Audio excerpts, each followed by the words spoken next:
Assalomu alaykum. Men hozir bandiman. Nima gapingiz bo'lsa signaldan keyin qoldiring. Alo. Qalaysan, yaxshimisan? Senga rosa telefon qildim. Bir ikkita gaplar bor edi senga aytmoqchi. Lekin topolmadim.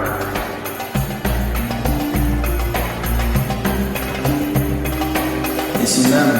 Seni birinchi marta ko'rganimda har xil narsalarni so'ragandek bo'ldim.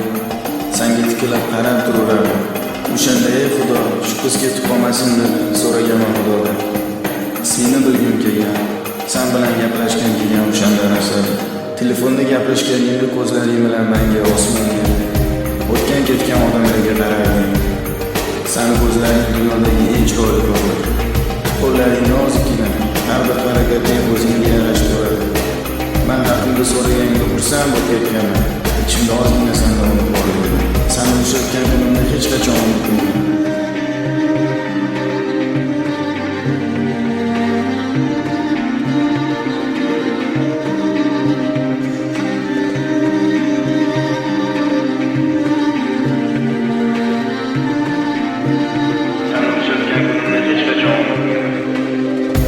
Seni o'ylab tong otadi, kun botadi.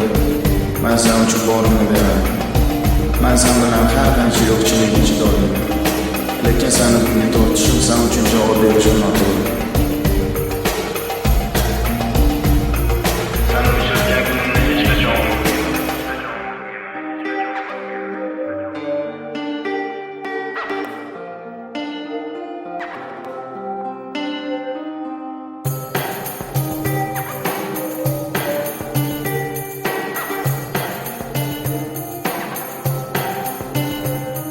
Men uchun kurashmaydi, meni boshqalarga berib qo'yibdi deb o'ylab mendan nafratlanma, iltimos.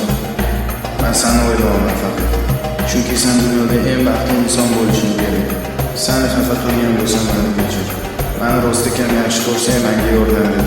Baxtli yasha, o'shanda men seni ko'rib yashashga intilaman.